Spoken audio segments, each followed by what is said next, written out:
Halo Sobat 100, masih bersama saya Rosid Adrianto dalam program 100 Institute. Dan kita masih membahas soal-soal pada bab kapasitor.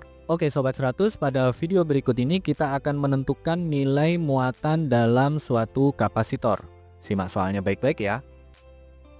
Jadi di sini diketahui ada 3 buah kapasitor C1, C2, dan C3 dengan kapasitas masing-masing 2 mikrofarad, 1 mikrofarad, 5 mikrofarad disusun seri. Kemudian dihubungkan dengan sumber tegangan sehingga kapasitor C2 mempunyai beda potensial sebesar 4 volt. Pertanyaannya, muatan pada kapasitor C3 itu berapa mikrokulong? Oke Sobat 100, sebelum mengerjakannya lihat ilustrasi gambar berikut ini. Katakanlah di sini ada kapasitor yang pertama C1 nilainya 2 mikrofarad, kemudian di sini C2 nilainya adalah 1 mikrofarad, kemudian C3 nilainya adalah 5 mikrofarad. Ketiga kapasitor ini dihubungkan secara seri, kemudian dihubungkan dengan sumber tegangan sedemikian hingga tegangan pada C2 itu adalah 4 volt. Nah, pertanyaannya adalah besar muatan pada kapasitor C3 atau Q3 itu nilainya berapa?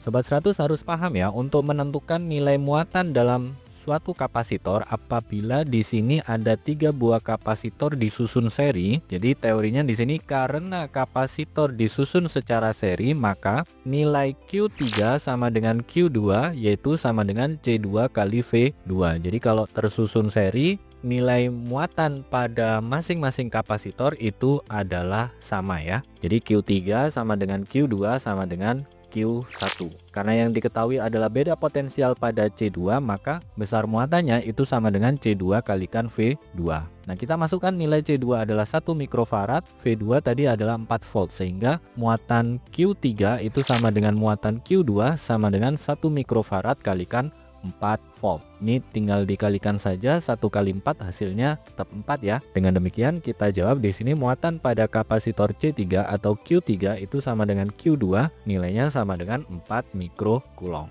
Ini adalah jawabannya ya Sobat 100. Oke Sobat 100, sampai di sini bisa dipahami ya. Jadi ingat baik-baik, apabila ada 3 buah kapasitor disusun secara seri, ditanya muatan pada salah satu kapasitornya, Sobat 100 harus paham teorinya ya. Jadi ketika di sini ada kapasitor disusun secara seri, nilai muatan pada masing-masing kapasitor itu besarnya adalah sama. Jadi Q3 itu sama dengan Q2 sama dengan Q1.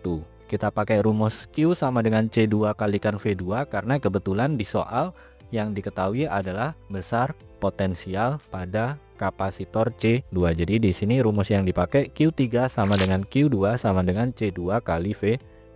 Sobat 100, masukkan nilai C2, masukkan nilai V2, tinggal dikalikan saja, nanti ketemu ya.